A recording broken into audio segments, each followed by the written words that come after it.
પત્રકાર બંધુઓનું સ્વાગત છે। મિત્રો, આજે મારે કચ્છ આવવાનું થયું છે ને એટલા માટે થયું છે કે ગુજરાતમાં હવે બે કાનૂન કામ કરી રહ્યા છે। ગુજરાતમાં પોલીસ પણ બે પ્રકારે કામ કરી રહી છે। પોલીસ બંધારણ પ્રમાણે કામ નથી કરી રહી, ભાજપના દલાલ બનીને કામ કરી રહી છે। હું સીધો આક્ષેપ કરીશ કે ભાજપના દલાલ બાકી રહ્યા છે, ખાલી ખેસ પહેરવાનો પોલીસને બાકી રહ્યો છે ઉચ્ચ અધિકારીઓ। તમે જુઓ કે જે દારૂના અડ્ડાઓ ખુલ્લેઆમ ચાલી રહ્યા છે, ભાજપના નેતાઓ, પોલીસ અધિકારીઓ અને પોલીસનું વહીવટી તંત્ર મલાઈ ખાઈ રહ્યું છે, જનતા પીસાઈ રહી છે, નવયુવાનો નશામાં બરબાદ થઈ રહ્યા છે। કચ્છમાં અત્યારે ડ્રગ્સ બેફામ મળી રહ્યું છે, એમની ડ્રગ્સ બેફામ મળી રહ્યું છે, દારૂના અડ્ડાઓ ચાલી રહ્યા છે।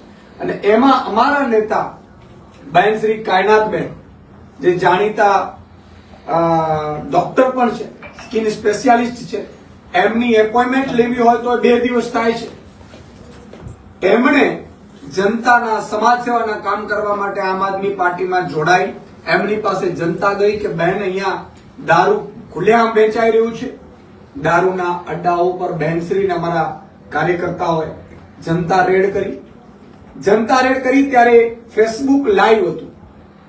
એ લાઈવમાં આખું વિડીયો બતાવે છે કઈ રીતે દારૂના નશેડીયાઓ ત્યાં બેઠા છે, દારૂ પીવે છે, દારૂ વેચાય છે। અને આ કામ કોનું છે? કચ્છ પૂર્વ એસપી અને એના અધિકારીઓ પગાર લે છે કે દારૂ કચ્છમાં ન ચાલે એટલા માટે। અને એટલા માટે કચ્છ એસપી ને બંગલો આપવામાં આવ્યો છે, ગાડી આપવામાં આવી છે। પણ દુઃખ સાથે કહેવું પડે છે, કચ્છ એસપી દારૂના અડ્ડાઓ બંધ કરાવવામાં રસ લે છે કે દારૂના અડ્ડા જે બંધ કરાવવા જાય એને જેલમાં પૂરવામાં રસ લે છે। મારે દુઃખ સાથે કહેવું પડે છે કે આ પોલીસની વર્દી ઉપર કાળો દાગ લગાડી દીધો છે આ કચ્છની પૂર્વ પોલીસની। અને એટલા માટે કાયનાતબેન અંસારી હતા, ત્યાં ગયા, એમના આગેવાનો ગયા, જનતા રેડ કરે છે, ખુલ્લેઆમ દારૂ વેચાઈ રહ્યો છે, દારૂમાં બુટલેગરો બેફામપણે દારૂ વેચી રહ્યા છે, દારૂ પીવાઈ રહ્યો છે, નવયુવાનો બરબાદ થઈ રહ્યા છે, જિંદગી બરબાદ થઈ રહી છે। ત્યારે મારે ના કહેવું પડે પણ જે રીતે મને સોર્સ મળ્યા છે, કોઈ વહીવટદારથી આ ખેલ ચાલતો હતો દારૂના અડ્ડા। અને કાયનાતબેને જયારે રેડ પાડી, જનતા રેડ પાડી, અને એને ખબર પડી કે આ તો અમારા બધા હપ્તાઓ બંધ કરી દેશે, આ તો અમારી આવક છે બંધ કરી દેશે, આવી રીતે જો આમ આદમી પાર્ટી કાયનાતબેન જો રેડો કરતા રહેશે તો અમારા ધંધાઓ બંધ થઈ જશે। મેં સાંભળ્યું છે ને એટલા માટે પોલીસના કહેવાથી આખું ષડયંત્ર ગોઠવવામાં આવ્યું।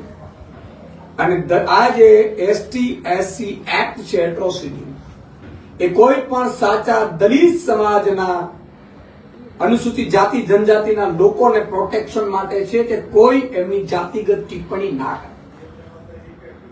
પરંતુ ભાજપ અને ગુજરાતની પૂર્વ કચ્છ પોલીસ જાણે આ કાયદાને બુઠ્ઠો બનાવવા માટે એક ષડયંત્ર ઘડી કાઢ્યું। મેં સાંભળ્યું છે કે પોલીસના દબાણવશ ત્યાં બુટલેગર હતા, એમના સંબંધીએ એટ્રોસિટીની ફરિયાદ અમારા આગેવાનો સામે કરી। એટ્રોસિટીની ફરિયાદ કરે છે। મેં અધિકારીઓને પણ વાત કરી, અધિકારીઓનો જે એઝ યુઝ્યુઅલ જવાબ હોય, જે ખરેખર ભારતની જનતા માટે ખરેખર આ IAS IPS જાણે ચડી બેઠવા માટે આવ્યા છે, આપણા માટે રક્ષણ માટે આવ્યા છે કે નહીં, દલાલીઓ કરવા માટે આવ્યા છે, ખબર નથી પડતી। એમણે જાણે એઝ યુઝ્યુઅલ मैं देखता हूं, मैं करता हूं, તમારી નજર વગર કશું થતું નથી। મારે દુઃખ સાથે કહેવું પડે છે। અને હું જયારે ફોન કરતો હોઉં તો હું એ આશા સાથે કરતો હોઉં તમે બંધારણનું પાલન કરો, તમે કાયદાઓનું પાલન કરો। આ જે રીતે એટ્રોસિટીની ફરિયાદ કરવામાં આવે છે 9 તારીખે, 9 તારીખે પાછો આરોપ જે કથિત નામો હતા FIR-માં, કાયનાતબેન તમામને ઉપાડી લેવામાં આવે છે, ઘરેથી ઉપાડી લેવામાં આવે છે। કાયનાતબેને આગલા દિવસે એસપી ને, પૂર્વ કચ્છ એસપી ને એપ્લિકેશન આપી છે, મને એમણે મોકલી, મેં વાતે કરી હતી અને એમણે કહ્યું હતું કે મારી વિરુદ્ધ ષડયંત્ર રચાય છે એટ્રોસિટીની ફરિયાદનો। કોઈ પોલીસ વાળા હતા, કોઈ જે ધંધામાં ભાગીદાર હતા, તો તેના આશ્રયથી ધંધો ચાલતો હતો, આ બધા લોકો હપ્તા ખાતા હોય તો જ આવું બની શકે। એમે આખું ષડયંત્ર કર્યું. મારે હર્ષભાઈ સંઘવીને ને ભૂપેન્દ્રભાઈ પટેલને પૂછવું છે કે પૂર્વ કચ્છ એસપી ને આખી ગેંગ અહીંયા દારૂના અડ્ડાઓ બેફામપણે ચાલતા હોય ને એના ઉપર જનતા રેડ પાડે છે ને એનામાંથી એટ્રોસિટીની ફરિયાદ થાય. તમે એવું ઘાસ ખાવા માટે બેઠા છો? તમારે રાજીનામા આપી દેવા જોઈએ. તમારે જો બેન દીકરીઓની સુરક્ષા ન કરી શકતા હો અને દલિત સમાજ માટે જે કાયદો બનાવવામાં આવ્યો છે અને પ્રોટેક્શન માટે, સુરક્ષા માટે, એ કાયદાનો દુરુપયોગ પોલીસ કરી રહી છે. અને આપણે જોઈ રહ્યા છીએ ગુજરાતની બહેનો સુરક્ષિત નથી. એમ આ ભાજપનો રાજ છે. આવું તો અંગ્રેજોએ નહોતા. એટલું નહીં, મોટા ભાગની જે એટ્રોસિટીની ફરિયાદ સુપ્રીમ કોર્ટમાં ગઈ છે એમાં ઘણી જગ્યાએ એવા નોંધ કરવામાં આવ્યું છે કે એટ્રોસિટીની ફરિયાદ ખોટી થઈ છે. એનો અર્થ એ થયો કે ભાજપના રાજમાં ભાજપ વાળાઓ, ભાજપ વાળાના હપ્તાઓ બનતા છે. મેં સાંભળ્યું છે કે ઘણા લોકો અહીંયા જે ચૂંટાયેલા પાંખ છે એ મોટા પ્રમાણમાં કચ્છમાં ધંધાઓ લઈને બેઠી છે. એ ધંધાઓ એના બંધ ન થાય એટલા માટે જે લોકો ધંધાની સામે અવાજ ઉઠાવે છે એને ખોટી ફરિયાદો કરાવડાવી જેલમાં નાખવામાં આવે છે.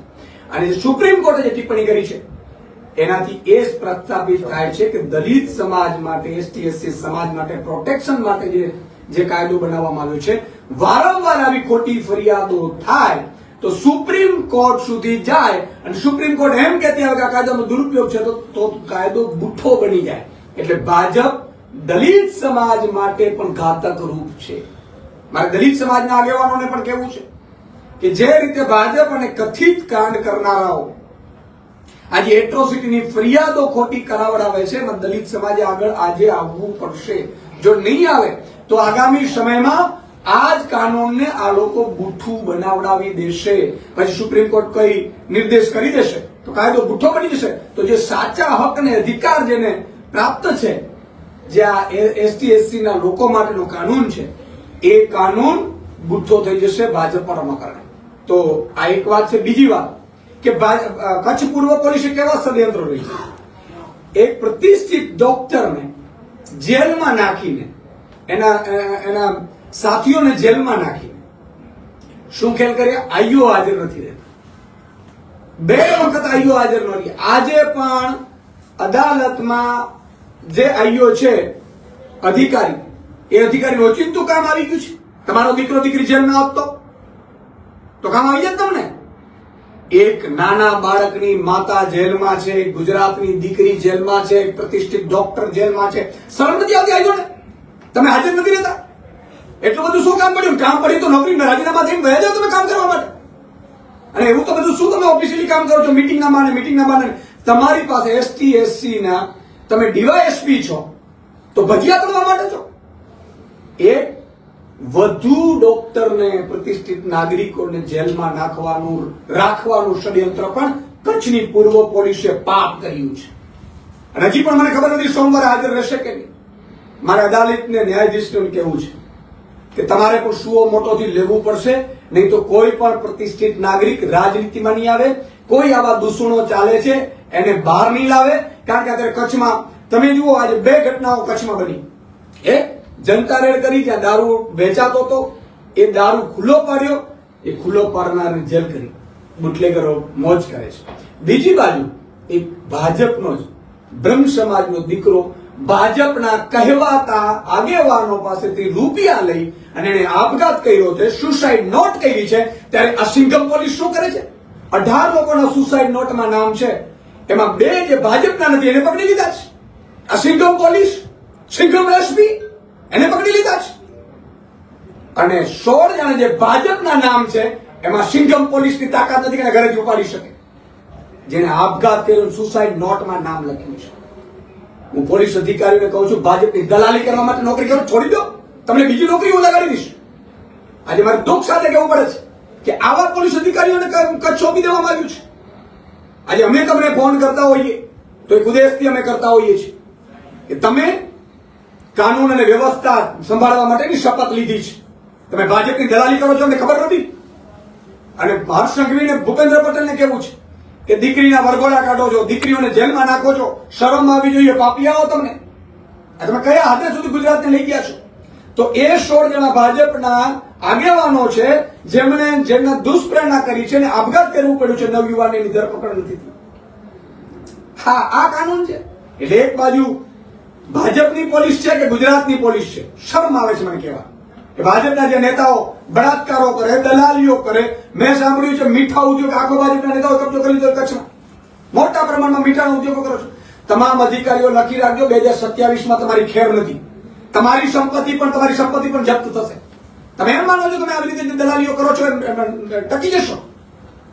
ભાજપના નેતાઓના ઈશારે જે પણ અધિકારી કામ કરે છે એ અધિકારી રિટાયરમેન્ટ પછી પણ જેલ જવાની તૈયારી રાખે. જેલ તમે નહીં ગમી શકો. તમે જે રીતે અત્યારે જેલમાં રાખવાના ષડયંત્ર કરો છો, તમે હાજર નથી રહેતા, આગામી સમયમાં તમારા ઉપર પણ ઈશ્વર આ જ પરિસ્થિતિ લાવશે. ભગવાનથી તો ડરો તમે સાચા લોકોને તમારી આત્મા ઉપર હાથ રાખો.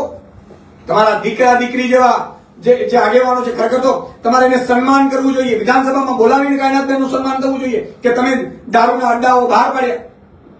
પછી ત્રીજો કાનૂન છે કે જ્યાં રેડ પડે દારૂની, એ પીઆઈ થી માંડી તમામ પોલીસ કર્મીઓ સસ્પેન્ડ થવા જોઈએ. આ રેડ પડી, ખરેખર તો પોલીસ અધિકારીઓ સસ્પેન્ડ થવા જોઈએ. એની જગ્યાએ જે રેડ પાડનારને ખોટા કેસમાં જેલમાં નાખી દીધું, જેથી કરીને કોઈ કાયનાતબેન બીજી બહાર ન આવે. પણ અમે આમ આદમી પાર્ટીના સૈનિકો છીએ અને કહેવા માંગીએ છીએ કે હવે એક પણ દારૂનો અડ્ડો પૂર્વ કચ્છમાં ચલાવી લેજો, તમારામાં તાકાત હોય. અમારી ટીમ દારૂના અડ્ડા ઉપર રેડ કરશે. રેડ કરી વિજિલન્સને બોલાવીશું અને વિજિલન્સ સાથે સુદાન ગઢવીની જરૂર પડે તો હું આવીશ અને તમને જોઈ દઉં છું તમે કઈ રીતે આપતા ખાઓ છો. તમે 20,000 કરોડનો ડ્રગ્સ પકડાનો, એના માલિકને તો પકડી નથી શક્યા. એ તો પોલીસ હપ્તામાંથી ફરાર થઈ ગયો હતો. ત્યારે તમારી સિંગમ પોલીસ શું કરતી હતી? હજારો કરોડનું ડ્રગ્સ આવે છે કચ્છમાં. અને કોઈ સાચા વ્યક્તિને, પ્રજા માટે લડનારા વ્યક્તિને તમે જેલમાં નાખી અને તમે સિંગમ તમારી જાતને કહો છો. મારે તમારા પરિવારને કહેવું છે કે તમને ઠપકો આપવો જોઈએ કે તમે અધિકારી બન્યા છો, ભાજપની દલાલી કરવા માટે બન્યા છો. દુઃખ સાથે કહેવું પડે છે. અને આજે જરૂર પડે હું અધિકારીઓને ફોન કરીશ, તો હું એસટી એસસી ના જે છે એમને મળવા દઈશ કે એટલે બધું શું કામ પડી ગયું તમારે ભાઈ આવ્યું હોય? આટલું બધું કામ પડી ગયું છે. કોઈ વ્યક્તિ જેલમાં છે એમ તમે પરવા નથી કરતા. એટલે ભાજપ માટેના કાનૂન અલગ છે પૂર્વ કચ્છમાં અને સામાન્ય જનતા માટેના કાનૂન અલગ છે. એટલે આ સ્થિતિ છે. આપને કોઈ કઈ સવાલ હોય તો? આપના વક્તવ્યમાં એક વિશેષ વાત આવી કે અધિકારીઓનું, ભારતનું જયારે બંધારણ બન્યું તેનામાં જોગવાઈ કરવામાં આવી કે ઇલેક્ટેડ લોકો છે તે પોલિસી બનાવશે અને સિલેક્ટેડ લોકો છે તેની ઇમ્પ્લિમેન્ટેશન કરાવશે. પરંતુ આખી વાતમાં જાણવા મળ્યું કે જે સિલેક્ટેડ લોકો છે બરાબર ઇમ્પ્લિમેન્ટ નથી કરતા. તમારે દિલ્હીમાં પણ સરકાર રહી, તો સરકાર શું એવું કોઈ પગલું નથી ભરતી કે જે ઇમ્પ્લિમેન્ટ કરવા વાળા લોકો છે એમના વિસ્તારમાં જો કઈ ખોટું થાય છે તો એ વ્યક્તિ વિરુદ્ધ પણ થવું જોઈએ? જ્યારે ઇલેક્ટેડ લોકો છે તે અલ્પ સમય માટે હોય છે અને સિલેક્ટેડ લોકો તે દીર્ઘ સમય માટે હોય છે, તો એવો કોઈ કાયદો બનવો જોઈએ એ અધિકારીઓ વિરુદ્ધ? કાયદા બધા છે, પાલન નથી કરતા. અધિકારીઓ ભાજપના દલ્લા બની ગયા છે. પણ એ અધિકારીઓને કહેવા માંગીએ છીએ કે આ કેસ થી અમે ડરવાના નથી અને તમે પણ તૈયારી રાખજો. હવે તમે યુદ્ધ છેડ્યું જ છે તો હવે તમે પણ તૈયારી રાખજો. અને બીજું કે તમારા જેટલું અત્યાચાર કર્યું છે ઈશુદાન ગઢવીનો રેકોર્ડ રહ્યો છે આઈપીએસઓને જેલમાં નાખવાનો. એટલે તમે કોઈ પણ તમારે 30 માર્ક સમજતા હો તો યાદ રાખજો, આ કેસમાં પણ અમે લીગલ એડવાઇસ લઈ રહ્યા છીએ. અમે અધિકારીઓ ઉપર પણ ફરિયાદ કરીશું. અત્યાર સુધી કાયનાતબેને ઘણી બધી રેડ કરેલી છે. એ અગાઉ રેડમાં કોઈમાં જેલમાં નથી જવું પડ્યું. આ જયારે રેડ થઈ છે ત્યારે ફરિયાદ એવી છે કે તોડફોડ કરેલી છે અને એટ્રોસિટી લાગેલી છે. તો આ બાબતને તમે કેવી રીતે સાબિત કરશો કે ખોટી છે? કારણ કે અગાઉમાં કોઈમાં ધરપકડ નથી થયેલી એમની. અગાઉ જે રેડો પડતી હતી અને પછી રેડો, એટલે આ બધાને એમ ખબર પડી કાયમી રેડો પાડે છે કાયનાતબેન. આના ધંધા બંધ હતા. બુટલેગરો, મેં સાંભળ્યું છે પોલીસ અધિકારીઓની મીટિંગ થઈ કે આ તો બહુ ગજબ થઈ જાય છે. રોજે રોજ આ બહેન આવી અને ઇંગ્લિશમાં વાતો કરે છે. આપણે ઇંગ્લિશ આવડતી નથી, આપણે આબરૂના ધજાગરા થાય છે, રેડો કરે છે. એટલે આપણા ધંધાઓ બંધ થાય છે. અને તમને ખબર હશે કે જયારે જયારે ધંધાઓ ઉપર રેડ પડે છે, લીગલ હોય કે ઇલીગલ હોય છે, એટલે માણસ ઉકળી ઉઠે છે. એટલે અધિકારીઓએ ષડયંત્ર રચ્યું કાયનાતબેનને કઈ રીતે એની ટીમને ખોટા કેસમાં ફસાવવામાં આવે અને ખોટા કેસમાં ફસાવવામાં આવ્યું છે. બીજું કે એસટી એસસી એક્ટનો દુરુપયોગ કરવામાં આવ્યો છે. એ સમાજ માટે પણ, દલિત સમાજના પણ આજે કેટલા આગેવાનો મને મળવા આવ્યા છે અને એમણે મને એવું કીધું છે કે અમારા પ્રોટેક્શન માટે બનાવેલો કાનૂન આ લોકો ભાજપ વાળા અને કહેવાતા પોલીસના મળતિયાઓના કારણે બુઠ્ઠું થઈ રહ્યું છે. એટલે આ વાત છે. કાયનાતબેન કે બીજા અમારા જેટલા પણ અહીંયા આગેવાનો છે એ જનતા રેડો ચાલુ રાખશે અને હું તો અહીંથી કહેવા માંગુ છું કે આખા ગુજરાતમાં અત્યારે અમે જે ઉમેદવારો સિલેક્શનનું ચાલી રહ્યું છે એ પત્યા પછી આખા ગુજરાતમાં આમ આદમી પાર્ટીના લીડરો જનતા રેડ કરશે દારૂના ઉપર. આખા ગુજરાતમાં તમારામાં તાકાત હોય તો 50,000 લોકોને તમે જેલમાં નાખી દેજો. હું જોઉં છું કે હર્ષસંઘવી ભૂપેન્દ્ર પટેલની પોલીસમાં, સિંગમ પોલીસમાં કેટલી તાકાત છે. એમણે આજે આપઘાત કર્યો છે એને ન્યાય અપાવી શકતા નથી. ભાજપ વાળા જોગે તો આ લોકો ધ્રુજે છે. ભાજપ વાળા જોડે તો પટ્ટા ઢીલા થઈ જાય છે. ભાજપ વાળાને પકડવા જતા છે તો ડરે છે. સર પકડીએ તમને, સર પકડીએ તમને. અને આમ આદમી પાર્ટીના જે લીડરો છે એની ઉપર તો સિંગમ બનો છો તમે. આ સાબિત થાય છે ને. અહીંયા જ કેસ બન્યો ને આપઘાતનો, અહીંયા જ બન્યો છે, અહીંયા જ બન્યો છે. એમ તમને બધાને પત્રકારોને ખબર, તમારા ખરેખર સવાલ કરવો જોઈએ કે બીજા 14 જણા કેમ પકડાયા નથી ભાઈ. એનો મતલબ એ થયો કે કાનૂન વ્યવસ્થા ભાજપના નેતાઓના ઇશારે ચાલી રહી છે. હવે ભાજપનો નેતા આઈઓને ફોન કરે તો કોર્ટમાં હાજર રહી આવ્યો, બાકી ન રહીએ. એસપી નો ચાલે નહીં તો શું ધૂળ કરવા માટે તમે બેઠા જોઈએ? આવું મેં સાંભળ્યું છે. જો આવું હોય તો બહુ દુઃખદ છે. હાલ વિધાનસભાનો સત્ર ચાલી રહ્યો છે અને આપની આખી આ કોન્ફરન્સમાં અધિકારીઓને વિશેષ કરીને વાત કરવામાં આવી રહી છે. તો શું ગુજરાત સરકારમાં આવો કોઈ તમે સુઝાવ આપશો કે અધિકારીઓ વિરુદ્ધ કડક કાયદો કરવામાં આવે? જે અધિકારી શાસન વધી રહ્યો છે તે બાદ ભાજપના રાજમાં ભાજપના દલાલો છે એનો અધિકારીઓનો જ ચાલે. ભાજપના ધારાસભ્યો કઈ નાખ્યા કે અમે રાજીનામા આપી દઈશું. એટલે અહીંયા હવે બાબુશાહી રાજ આવી ગયું છે, અંગ્રેજોનું રાજ છે. અંગ્રેજો આવી રીતે જ કરતા હતા. કલેક્ટર ને આ બધા જે નામો છે ડેઝિગ્નેશન બધા અંગ્રેજોના છે. અને એટલા માટે જ રાજા બનીને આવે છે આપણે ત્યાં. નહીં તો કલેક્ટર ની ફરજ બને છે ભાઈ. એ કલેક્ટર પ્લસ ડીએમ છે, ડિસ્ટ્રિક્ટ મેજિસ્ટ્રેટ. એના જિલ્લામાં એક પણ ખોટો ગુનો કે ખોટી ધરપકડ થાય તો કલેક્ટર શું મોટો કરી શકે? કોણ કરે ભાજપના રાજમાં? ભાજપના રાજમાં તો બસ ભાજપના નેતાઓ કમાય અને મોટા અધિકારીઓ કમાય, બાકી બધી પ્રજા જાય. પ્રજા આવી રીતે ખોટા કાનૂનના પેલામાં ફસાતા જાય છે. અમે વિધાનસભામાં મુદ્દો ઉઠાવ્યો છે, માનનીય ગોપાલભાઈ લોકોએ પીસી પણ કરી છે, પણ આને કહેવાને ક્યાં હવે રહ્યું છે? કારણ કે વાળ જ જીભડા ગળે.